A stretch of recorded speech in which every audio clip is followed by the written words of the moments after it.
Number 18 है। केंद्र ए से पनाह करते हुए बारी बारी से केंद्रों ए और बी को लेते हुए त्रिज्याओं 0.5 सेंटीमीटर, 1 सेंटीमीटर, 1.5 सेंटीमीटर, 2 सेंटीमीटर वाले उत्तरोत्तर अर्धवृत्तों को खींचकर एक सर्पिल बनाया गया है। जैसा कि आकृति 5.4 में दर्शाया गया है। 13 क्रमागत अर्धवृत्तों से बना इस सर्पिल की कुल लंबाई क्या है? देखो बोल रहा है कि देखो इस तरह से सर्पिल बना रहा है। सर्पिल मतलब होता है चक्री की तरह, ठीक है। जैसे यहाँ पे पहले को ए मान रहा है और इसको केंद्र मान ए लिख करके क्या मान रहा है? केंद्र मान रहा है। और इसको अर्धवृत्त बना रहा है। क्या बना रहा है? अर्धवृत्त बना रहा है। क्या बना रहा है? अर्धवृत्त। ऐसे शुरुआत किया है, इधर से शुरुआत किया, अर्धवृत्त बना रहा है, ठीक है। इसको ए लिखा, केंद्र को क्या माना? ए। केंद्र को ए माना और फिर इसको दूसरा को क्या माना? बी माना। जहां इसको मान लिया बी, ठीक है, और इसको केंद्र मान लिया और इसको एक अर्धवृत्त इधर से खींचा, थोड़ा सा बड़ा खींचाएगा।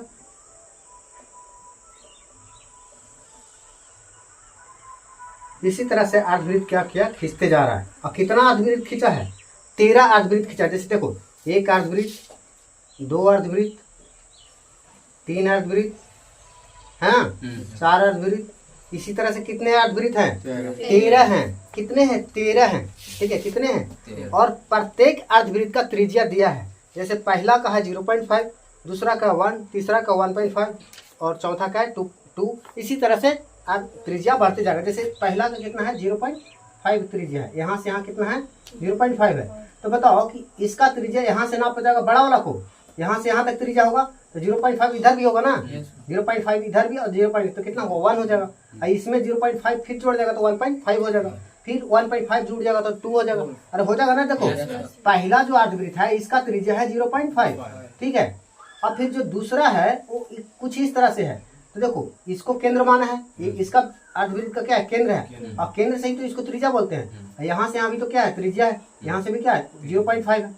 और यहाँ भी यहाँ से यहाँ भी कितना है? 0.5 है। तो टोटल कितना हुआ? 1। तो इधर वाले के लिए त्रिज्या कितना होगा? 1, ठीक है। अब इधर से फिर खींचा है इधर, ठीक है, ऐसे खींचा है ना एक बड़ा सा ऐसे, तो उसमें 0.5 फिर से बढ़ जाएगा तो 1.5 हो जाएगा। इसी तरह से क्या हो रहा है? त्रिज्याएं 0.5 बढ़ते जाएंगे, त्रिज्याएं 0.5 बढ़ते जा रहे हैं, ठीक है। ये समझ में आया? ये समझ में आया? तो हम लोग को क्या क्या दिया? देखो दिया गया है, क्वेश्चन नंबर कितना है? 18 दिया गया है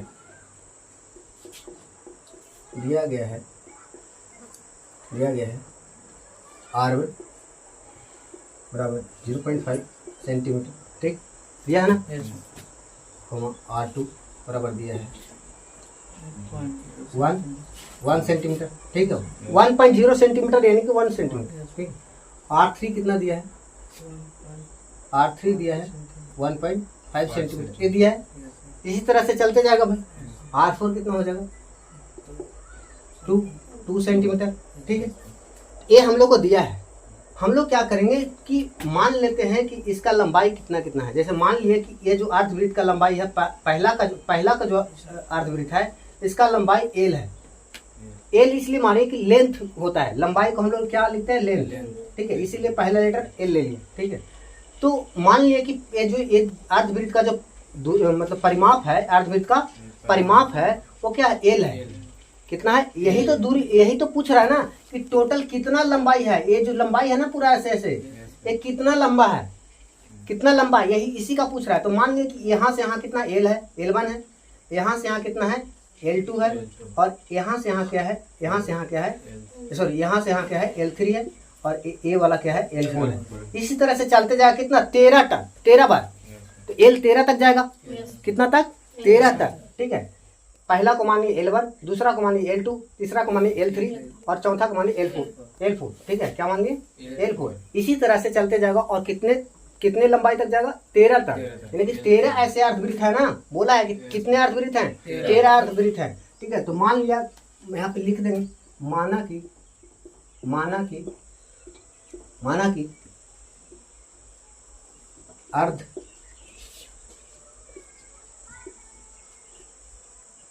अर्धवृत्त की लंबाई L1, L2, L3, L4 ऐसे कितना जाएगा? L13 है। ठीक है, क्या है, मान लिया ऐसा लंबाई L1 L2 L3, ठीक है, ऐसे बराबर ही लिखो, ठीक है, ऐसा है कितने तक, L13 तक जाएगा, ठीक।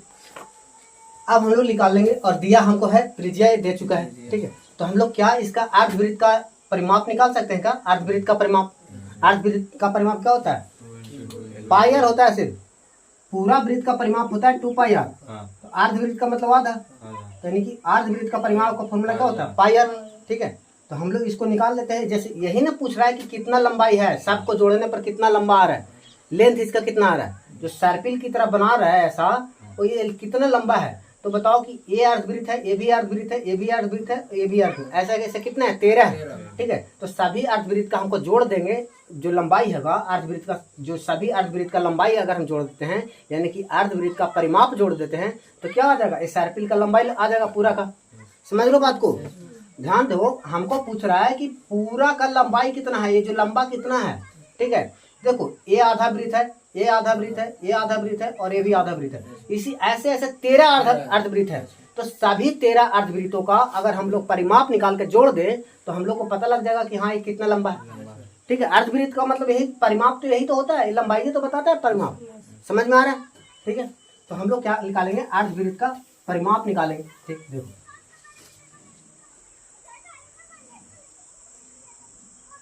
पहली L1, ठीक है, L1 कितना हो जाएगा, देखो L1 हम लिख सकते हैं पाई आर R1, अरे L1 मतलब पहली परिमाप, पहली परिमाप, ये परिमाप ही तो अर्धवृत्त, L1 यानी कि पहली अर्धवृत्त, पहली अर्धवृत्त का परिमाप, पहली अर्धवृत्त का परिमाप, इसी को तो माने हैं लंबाई L1 L2 L3, यानी कि पहली अर्धवृत्त का परिमाप, यानी कि L1 इसको माने, इसको L2 माने, इसको L3, इसको L4, ठीक है। तो ये L1 जो है ये पहली अर्धवृत्त का परिमाप, अर्धवृत्त का परिमाप क्या होता है, पाई आर होता है ना, पाई आर अभी बताया कि पाई आर होता है। तो R1 मतलब कि पहली, इसको R1 मानेंगे, देखो ये R1 दिया था ना, एक पहली है तो R1, दूसरा लेंगे तो R2 ले लेंगे, तीसरा में R3 लेंगे, ठीक है। तो R3, तो पाई का वैल्यू कितना होता है 22/7, ठीक है। R1 कितना है 0.5 है ना, ठीक है। अब इसको अगर पॉइंट काटोगे तो काट सकते हो, नहीं तो डायरेक्ट लिख सकते हो। यहाँ पे क्या लिखोगे, 11/7 आ जाएगा सेंटीमीटर, कितना आ जाएगा 11/7। अब कैसे आएगा, देखो हम लोग क्या कर सकते हैं, 22/7 है, पॉइंट क्या है 5 है, पॉइंट लाएंगे तो कितना आ जाएगा 10, 5 दूनी के 10, 2 से 11 बार में 11/7 आ जाएगा, ठीक है। लिख सकते हैं 11/7। फिर निकालेंगे क्या, L2 निकालेंगे, ठीक है। L2 कितना हो जाएगा, पाई R2, क्या हो जाएगा, पाई R2 हो जाएगा ना, समझ में आ रहा है, समझ में आ रहा है सबको, ये अच्छा क्वेश्चन है, ध्यान देना। पाई R2 हो जाएगा, तो पाई का वैल्यू कितना होता है 22/7, ठीक है। R2 कितना है 1 है, ठीक है। तो यहाँ पे आंसर कितना आ जाएगा 22/7 ही आ जाएगा ना सेंटीमीटर।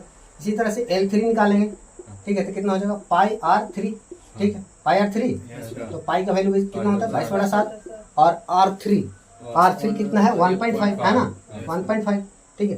तो इसको अगर हम लोग कैंसिल करेंगे तो देखो क्या हो जाएगा, पॉइंट हटाएंगे तो नीचे 10 आ जाएगा, और 5 दूनी के 5 3 15 और 5 दूनी के 10, 2 से काटेंगे 11 बार में कट जाएगा, ठीक है। कितना आ जाएगा हम लोग को 33/7, ठीक है, सेंटीमीटर। ये L3 आ गया। इसी तरह से हम लोग क्या निकालेंगे L4, ठीक है, कितना आ जाएगा पाई R4, ठीक है। तो यहाँ पे कितना हो जाएगा 22/7, ठीक है।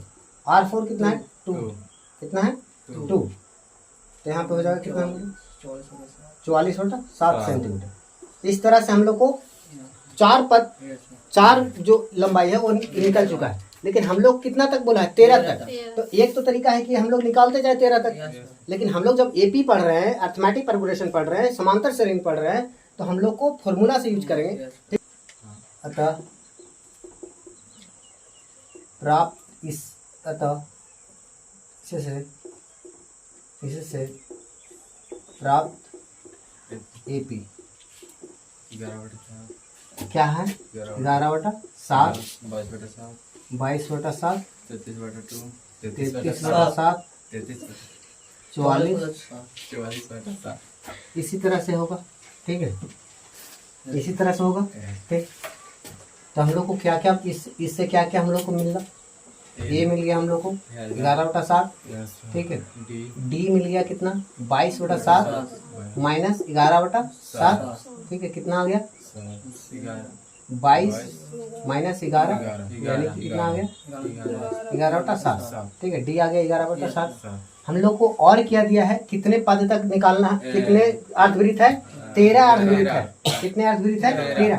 तो हम लोग को एन क्या दिया है 13, यानी कि कितने पदों की संख्या कितना है 13, अर्धवृत्त 13 यानी कि पदों की संख्या कितने 13। तो अर्धवृत्त हम लोग को 13 है, ठीक है। अब हम लोग को बोल रहा है अर्धवृत्त को जोड़ने पर कितना सेंटीमीटर लंबा होगा। तो देखते हैं, यानी कि हम लोग को पूछ रहा है कि एस 13 कितना होगा, ठीक है। ये हम लोग को निकालने के लिए बोला था। तो हम लोग क्या देते, चूंकि एन पदों का योग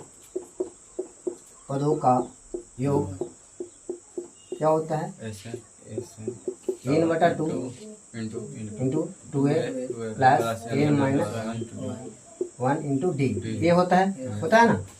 ये एस एन यानी कि कितना निकालना है 13, ठीक है। एन कितना है हम लोग को 13, तो ये कितना आया हम लोग को, ठीक है। एन कितना आया है और डी हम लोग को आया है 11/7। यहाँ तक कोई दिक्कत है क्या, नहीं। 13/2 और यहाँ पे कितना हो जाएगा 22/7 और प्लस 13 में से गिराएंगे 12 और 11/7, ठीक है। इसके बाद 13/2 यहाँ पे हो जाएगा 22/7 और प्लस 12-11 गुना करेंगे तो कितना हो जाएगा 132/7, ठीक है। 13/2 और यहाँ पे आएगा 7 और 22 और प्लस 132, इनका जोड़ करेंगे, ठीक है। 13/2 और दोनों को जोड़ने पर कितना आ रहा है 154, ठीक है। 154/7, ठीक है। कैंसिल हो रहा है, देखो 2 सते 14 और 2 सते 14 यानी 70 बार में 11 से कट रहा है, ठीक है। 7 से कट रहा है 11 बार में, ठीक है। कट रहा है ना। तो हम लोग कितना आ गया 13 गुने 11, ठीक है। 13 गुने 11, ठीक। उसके बाद हम लोग लिख सकते हैं 13 गुने 11 कितना आ जाएगा 3 4 143 आ जाएगा। तो हम लोग क्या लिख सकते हैं,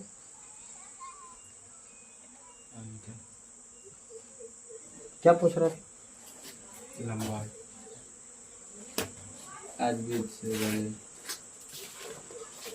हम लोग लिख सकते हैं कि 13 कर्मागत अर्ध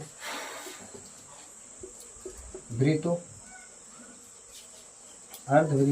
से बना सर्पिल का कुल लंबाई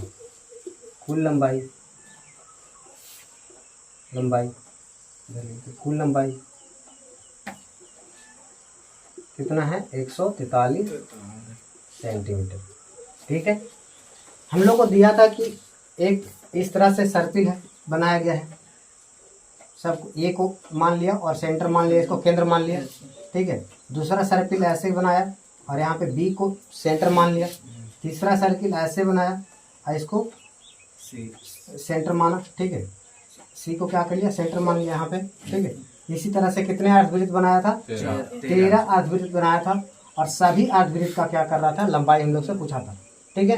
तो हमने क्या किया सभी अर्धवृत्त का जो परिमाप होता है वो हमने निकाल लिया और सबको जोड़ने के बाद जो आया हम लोग को 143 आया। तो हम लोग कह सकते हैं कि 13 जो सर्किल बना यानी कि अर्धवृत्त बना सभी का लंबाई कितना है 143 सेंटीमीटर है। कितना है 143 सेंटीमीटर है। कोई दिक्कत है नहीं, बताओ।